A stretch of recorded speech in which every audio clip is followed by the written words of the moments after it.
Hello बच्चों, आज हम प्रश्नावली 16.2 के बारे में बात करेंगे। पिछले वीडियो में हमने 16.1 के बारे में बात की थी। 16.1 सह प्रतिबंध प्रायिकता से संबंधित है, जिसके बारे में हमने 11वीं क्लास में भी पढ़ा था। आज हम 16.2 में प्रायिकता गुणन नियम और स्वतंत्र घटना पर आधारित बात करेंगे। प्रायिकता गुणन नियम हम 11वीं क्लास में भी पढ़ के आ चुके हैं। यह वो गुणन नियम है जिसमें दो घटनाओं के एक साथ घटित होने को व्यक्त किया जाता है। तो आइए बोर्ड पर ध्यान दीजिए। माना प्रतिदर समष्टि S की दो घटनाएं E व F हैं, तब उनके एक साथ घटित होने को E इंटरसेक्शन F से व्यक्त किया जाता है।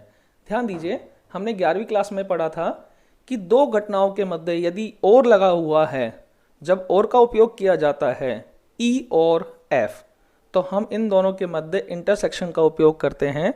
और जब दो घटनाओं के मध्य इंटरसेक्शन का उपयोग किया जाता है तो उसका अर्थ होता है कि वो दोनों घटनाएं एक साथ घटित हो रही हैं, बशर्ते उनमें से एक घटना पहले घटित होगी, उसके बाद दूसरी घटना घटित होगी। लेकिन दोनों को बोला जाता है कि दोनों घटनाएं एक साथ घटित होती है और दोनों का संकेत ई इंटरसेक्शन एफ से व्यक्त किया जाता है।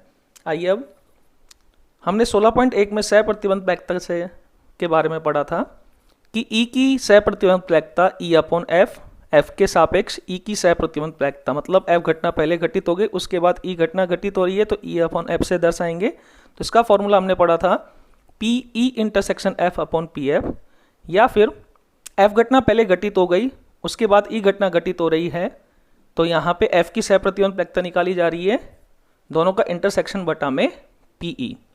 तो इन दोनों बातों में ध्यान दीजिए कि यहाँ पे ई की सह प्रतिबंध प्रायिकता निकाली जा रही है और इसमें एफ की सह प्रतिबंध प्रायिकता निकाली जा रही है। ठीक है, अब हम यहाँ से पी एफ का तिरछा गुना करते हैं और यहाँ से पी ई का तिरछा गुना करते हैं, तो हम देखते हैं कि ई इंटरसेक्शन एफ बराबर आया हमारे पास पी एफ गुना में पी ई अपॉन एफ, ई की सह प्रतिबंध प्रायिकता, या यहाँ से हमारे पास आया ई इंटरसेक्शन एफ बराबर पी ई गुना में पी एफ अपॉन ई।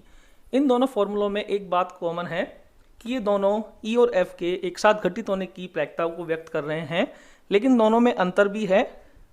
इस वाले फॉर्मूले में ध्यान दीजिए कि ई और एफ के एक साथ घटित होने की प्रायिकता पी एफ गुना पी ई अपॉन एफ। तो इस फॉर्मूले से एक निष्कर्ष निकल रहा है, एक बात निकल के आ रही है कि ई और एफ दोनों घटनाएं एक साथ घटित हो रही है, लेकिन दोनों में से एफ पहले घटित हो रही है, फिर उसके बाद एफ के बाद ई घटित हो रही है। तो दोनों घटनाएं ई और एफ के घटित होने की प्रायिकता पी एफ गुना पी ई अपॉन एफ से व्यक्त किया गया है। ऐसे ही दूसरे वाले फॉर्मूले में ई और एफ, ई इंटरसेक्शन एफ, दोनों घटनाएं घटित हो रही हैं, परंतु उसमें पहले ई घटना पहले घटित हो रही है, उसके बाद एफ घटना बाद में घटित हो रही है, इसलिए ई की सिंगल प्रायिकता गुना एफ की ई के सापेक्ष सह प्रतिबंध प्रायिकता। इन्हें ही प्रायिकता गुणन नियम कहते हैं, अर्थात दो घटनाओं के एक साथ घटित होने की प्रायिकता को ही प्रायिकता गुणन नियम से व्यक्त किया जाता है। आइए, अब हम प्रायिकता गुणन नियम से संबंधित कुछ उदाहरणों पर बात करते हैं। ध्यान दीजिए, उदाहरण नंबर 1 पर एक थैले में 10 सफ़ेद व 15 काली गेंदें रखी हैं। थैले में से यादृच्छात 2 गेंदें एक साथ निकाली जाती हैं, तब पहली गेंद काली व दूसरी सफ़ेद होने की प्रायिकता ज्ञात कीजिए। तो ध्यान दीजिए, सफ़ेद गेंदों की संख्या हमारे पास 10 है, काली गेंदों की संख्या हमारे पास 25 है, कुल गेंद हमारे पास काली गेंदों की संख्या हमारे पास 15 है और कुल गेंद हमारे पास 25 है। ध्यान दीजिए, पहली सवाल में पहली गेंद काली निकल रही है, तो हमने घटना ई पहली गेंद काली निकलना मान लिया, और दूसरी सफ़ेद गेंद निकल रही है तो हमने घटना एफ दूसरी सफ़ेद गेंद मान लिया। चूँकि सवाल से हमें यह ज्ञात हो रहा है कि दोनों गेंदें एक साथ निकाली जा रही है, इसलिए हमें यहाँ पे प्रायिकता गुणन का नियम का उपयोग करना है, और जब प्रायिकता गुणन नियम का उपयोग करना है तो हमें मानी हुई घटनाओं के मध्य इंटरसेक्शन वाले फॉर्मूले का उपयोग करना है। अतः प्रायिकता गेंद काली और सफ़ेद, तो ध्यान दीजिए यहाँ पे और आ रहा है, और जब भी और आता है तो हम दो घटनाओं के मध्य और का उपयोग होता है तो हम इंटरसेक्शन का उपयोग करते हैं। तो काली गेंद को हमने ई से दर्शाया है, सफ़ेद गेंद को हमने एफ से दर्शाया है, और का मतलब इंटरसेक्शन, तो ई इंटरसेक्शन एफ। अब हमें ई इंटरसेक्शन एफ का फॉर्मूला पता है, ये हमने अच्छे से अभी पढ़ा है, लेकिन अब हमें ये देखना है कि दोनों में से ई और एफ में से दोनों में से कौन सी घटना पहले घटित हो रही है। तो हमें पता है कि पहले घटना ई घटित हो रही है और ई घटना के घटित होने के बाद एफ की सह प्रतिबंध मतलब एफ घटना घटित हो रही है, तो इसलिए यहाँ पे एफ की सह प्रतिबंध प्रायिकता आएगी, ई की प्रायिकता और एफ की सह प्रतिबंध प्रायिकता। तो ई क्या है? काली गेंद। तो ई की प्रायिकता निकालने के लिए काली गेंदों के अनुकूल परिणाम बटा में कुल परिणाम। तो काली गेंद हमारे पास 15 है, तो 15/25। अब ध्यान दीजिए, जब हम दो गेंद एक साथ निकाल रहे हैं तो हमने जब काली गेंद पहले निकाली तो उसको वापस नहीं रखी थैले में, तो हमारे पास अब कुल जो गेंदों की संख्या होगी वो 24 होगी। तब हम यहाँ पे सफ़ेद गेंद निकालेंगे, तभी यहाँ पे सफ़ेद गेंद निकालने की प्रायिकता को सह प्रतिबंध प्रायिकता बोला गया है, क्योंकि वो काली गेंद पर डिपेंड हो चुकी है, इसलिए यहाँ पे सफ़ेद गेंद की प्रायिकता को सह प्रतिबंध प्रायिकता बोला गया है। जब हमने काली गेंद निकाली तो हमारे पास टोटल संख्याएं 24 हो गई, टोटल गेंदें 24 हो गई, तो सफ़ेद गेंद की प्रायिकता 24 में से लगेगी, इसलिए सफ़ेद गेंद की प्रायिकता 10/24। तो आंसर आया 1/4। तो ध्यान दीजिए, इस क्वेश्चन में दो घटनाएं एक साथ घटित हो रही हैं। जब वो पहली घटना घटित होती है तो पहली घटना के परिणाम दूसरी घटना के परिणामों को प्रभावित करते हैं। यहाँ पे टोटल गेंद 25 थी, जब हमने पहली काली गेंद निकाली तो टोटल गेंद 24 हो गई।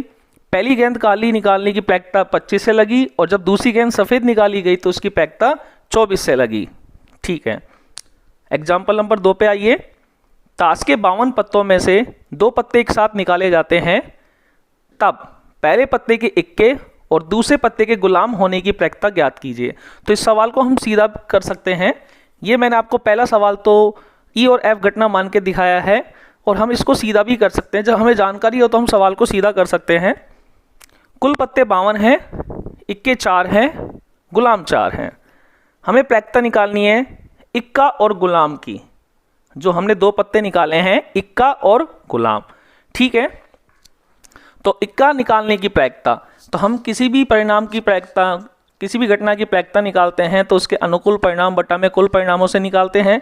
तो सबसे पहले यहाँ पे इक्का निकालने की घटना घटित हो रही है, तो हमारे पास इक्के 4 हैं और कुल पत्ते 52, तो इक्का निकालने की प्रायिकता 4/52।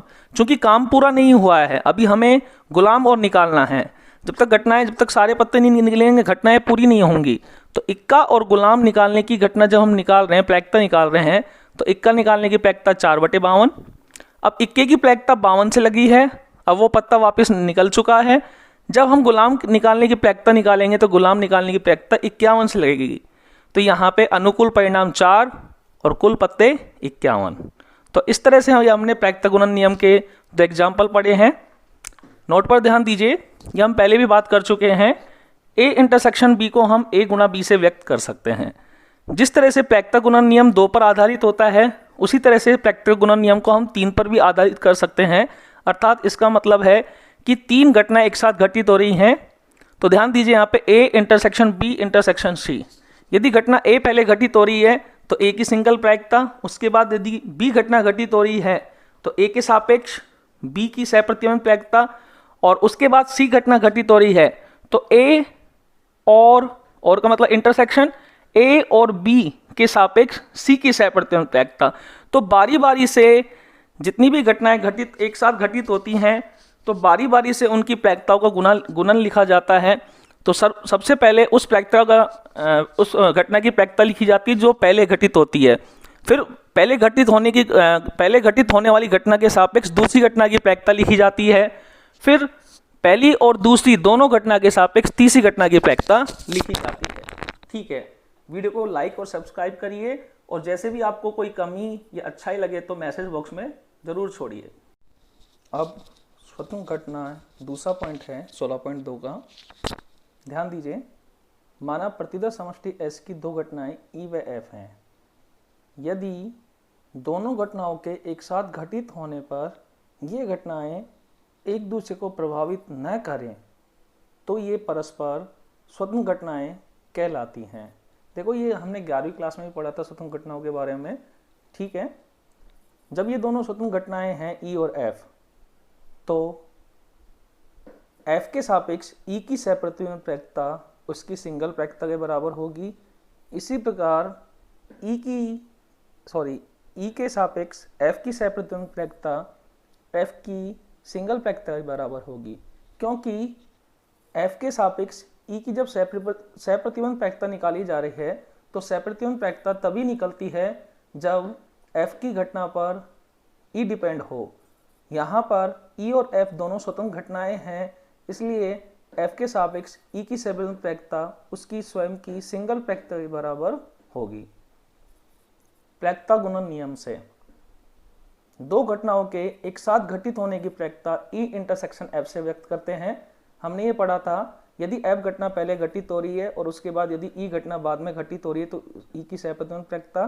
तो दो घटनाओं के एक साथ घटित होने की प्रायिकता पी एफ गुना पी ई अपॉन एफ या पी ई गुना पी एफ अपॉन ई। इन दोनों में यहाँ पर एफ पहले घटित हो रही है, उसके बाद एफ के बाद ई घटित हो रही है तो ई की सहप्रतिबंध प्रायिकता, और यहाँ पे ई पहले घटित हो रही है गुना ई के बाद एफ की सहप्रतिबंध प्रायिकता। चूंकि ई और एफ दोनों स्वतंत्र घटनाएं हैं तो यहाँ पे ई की सहप्रतिबंध प्रायिकता, ध्यान दीजिए यहाँ पे ऊपर ई की सहप्रतिबंध प्रायिकता किसके बराबर है, स्वयं की प्रायिकता के बराबर। तो ई अपॉन एफ के स्थान पर पीई आ जाएगा। और ऐसे ही ई और एफ स्वतंत्र घटनाएं हैं तो यहाँ पे एफ की सहप्रतिबंध प्रायिकता के स्थान पर एफ की सिंगल प्रायिकता आ जाएगी। तो स्पष्ट है कि दो घटनाओं के एक साथ घटित होने की प्रायिकता यदि वो दोनों स्वतंत्र हैं तो उन दोनों की प्रायिकताओं के गुना के बराबर होगा। अर्थात दो स्वतंत्र घटनाओं के एक साथ घटित होने की प्रायिकता उन घटनाओं की अलग अलग प्रायिकताओं के गुणन के बराबर होती है। तो दोबारा ध्यान दीजिए यहाँ पे, यदि दो घटनाएं स्वतंत्र हैं तो उनकी प्रायिकताओं का गुणनफल, या फिर हम ऐसे कह सकते हैं कि दोनों के एक साथ घटित होने की प्रायिकता उनकी प्रायिकताओं अलग अलग प्रायिकताओं के गुणनफल के बराबर होता है। नोट, ई एफ व जी तीन स्वतंत्र घटनाएं हैं। यदि और केवल यदि ई और एफ स्वतंत्र घटनाएं हैं अर्थात ई और एफ की एक साथ घटित होने की प्रायिकता उनकी अलग अलग प्रायिकताओं के गुना के बराबर है। ई और जी भी स्वतंत्र घटनाएं हैं अर्थात ई इंटरसेक्शन जी बराबर पीई गुना पीजी, एफ इंटरसेक्शन जी बराबर पीएफ गुना पीजी, तथा तीनों का intersection E intersection F intersection G बराबर पीई गुना पीएफ गुना पीजी। तो ध्यान दीजिए, ई एफ और जी तीन स्वतंत्र घटनाएं हैं, परस्पर तीन स्वतंत्र घटनाएं हैं। अगर ये तीनों स्वतंत्र घटनाएं होंगी, यदि ये चार शर्तें लागू होंगी, अगर इन चार शर्तों में से एक भी शर्त लागू नहीं होती है तो ये घटनाएं स्वतंत्र नहीं होंगी। अगर ये तीनों घटनाएं स्वतंत्र हैं तो इन चारों शर्तों का लागू होना आवश्यक है, क्योंकि इनका परस्पर स्वतंत्र होना भी आवश्यक है। एग्जाम्पल, ताश के 52 पत्तों में 2 पत्ते प्रतिस्थापन सहित निकाले जाते हैं। यहाँ प्रतिस्थापन का अर्थ है कि एक पत्ता निकालने के बाद उसे देखकर वापस रख दिया जाता है, फिर दोबारा पत्ता निकाला जाता है। ताश के 52 पत्तों में से 2 पत्ते प्रतिस्थापन सहित निकाले जाते हैं, तब पहले पत्ते के बादशाह और दूसरे पत्ते के बेगम होने की प्रायिकता ज्ञात करनी है। तो ध्यान दीजिए, कुल पत्ते 52 हैं, बादशाह हमारे पास 4 है, बेगम हमारे पास 4 है। हमने घटना ई पहला पत्ता बादशाह मान लिया, दूसरी घटना एफ दूसरा पत्ता बेगम मान लिया। चूंकि ई व एफ स्वतंत्र घटनाएं हैं, अब हमें कैसे पता चला कि ई और एफ स्वतंत्र घटनाएं हैं? तो हमें सवाल के अंदर ही पता चला कि यहाँ पे जब 2 पत्ते निकाले जा रहे हैं तो पहले पत्ते को वापिस रख के फिर दूसरा पत्ता निकाला जा रहा है, इसलिए दोनों घटनाएं स्वतंत्र हैं। इससे पहले वाले सवाल में, एग्जाम्पल में, प्रायिकता गुणन नियम के एग्जाम्पल में हमने देखा कि वहां पे भी 2 पत्ते निकाले जा रहे थे, लेकिन पहले पत्ते को वापस न रखकर फिर दूसरा पत्ता निकाला जा रहा था, इसलिए दूसरे पत्ते की प्रायिकता पहले पत्ते पर डिपेंड हो गई थी। तो वहां पे दोनों प्रायिकताएं थी, वो जो दोनों घटनाएं थी एक दूसरे पर डिपेंडेंट थी, तो वो स्वतंत्र घटना नहीं थी। लेकिन यहाँ पे इस एग्जाम्पल में पहले पत्ते को निकाल कर फिर उसे देखकर वापस रख दिया जाता है, फिर दूसरा पत्ता निकाला जाता है, इस वजह से ये दोनों घटनाएं स्वतंत्र हैं। तो पहली घटना ई पहला पत्ता बादशाह और दूसरी घटना एफ दूसरा पत्ता बेगम। चूंकि ई एफ व एफ स्वतंत्र घटनाएं हैं, इसलिए प्रायिकता निकाल रहे हैं बादशाह और बेगम। ध्यान दीजिए, यहाँ पे 2 घटनाओं के मध्य और आ रहा है, तो हम इस और को देखते हुए हम पहचानेंगे कि इन दोनों घटनाओं के मध्य कौन सा चिन्ह आएगा, इंटरसेक्शन का। तो ई इंटरसेक्शन एफ। अब चूंकि ई और एफ स्वतंत्र घटनाएं हैं तो इसका फॉर्मूला बनेगा ई की प्रायिकता गुना एफ की प्रायिकता। अब ई की प्रायिकता हम जानते हैं किसी भी घटना की प्रायिकता अनुकूल परिणाम बटा कुल परिणाम से निकाली जाती है। तो ई का मतलब बादशाह है, तो बादशाह के अनुकूल परिणाम 4 है और कुल पत्ते 52। अभी तक काम पूरा नहीं हुआ इसलिए गुना, क्योंकि ये पहले पत्ते की प्रायिकता है और जब तक काम पूरा नहीं होता है गुना का निशान आता है। अब हम गुना दूसरे पत्ते की प्रायिकता निकालेंगे, तो दूसरे पत्ते की प्रायिकता भी 52 से निकल रही है, क्योंकि ये दोनों स्वतंत्र घटनाएं हैं। जब हमने पहला पत्ता बादशाह निकाला था तो उसको देख के वापस रख दिया था, तो हमें दूसरे पत्ते की प्रायिकता के लिए भी 52 पत्ते ही मिले हैं। तो दूसरे पत्ते की प्रायिकता निकालें तो बेगम 4 है और कुल पत्ते 52। इस तरह से आंसर आया 169। अब हम प्रश्नावली 16.2 को आगे बढ़ाएंगे। पहले हम प्रश्नावली के सवालों को करेंगे, फिर उन जिन उदाहरणों में प्रॉब्लम होगी फिर हम उनके बारे में बात करेंगे। वीडियो को लाइक और सब्सक्राइब जरूर करें और शेयर भी करें।